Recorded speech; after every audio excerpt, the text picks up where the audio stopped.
येत्या पावसाळ्यात मुंबईतील उपनगरीय लोकलची सेवा सुरळीत ठेवण्यासाठी पश्चिम आणि मध्य रेल्वेनं व्यापक तयारी केली आहे। पश्चिम आणि मध्य रेल्वेची उपनगरीय लोकल सेवा मुंबईची जीवनवाहिनी म्हणून ओळखली जाते।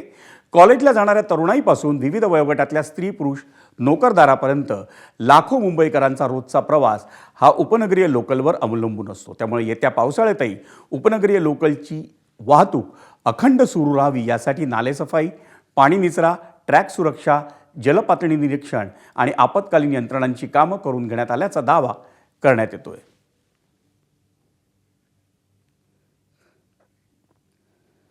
पश्चिम आणि मध्य रेल्वेने येत्या पावसाळ्यात मुंबई आणि आसपासच्या महानगरातली लोकल वाहतूक सुरळीत राहावी यासाठी काय काय तयारी केली आपण पाहूयात ग्राफिक्समधून। मध्य आणि पश्चिम रेल्वेची तयारी पावसाळ्यासाठीची। पश्चिम रेल्वेच्या उपनगरीय मार्गावर संवेदनशील भागांमध्ये 126 उच्च क्षमतेचे पाणी उपसा पंप बसवण्यात आले। मध्य रेल्वेकडून पाणी तुंबण्याची शक्यता असलेल्या 117 ठिकाणी मिळून तब्बल 210 पंप तैनात करण्यात आले।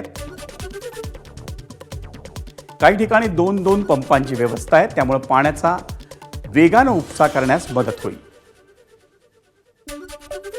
पावसाळ्यात ट्रॅकवर पाणी साचल्यास पाण्याच्या पातळीनुसार गाड्यांचा वेग असतो।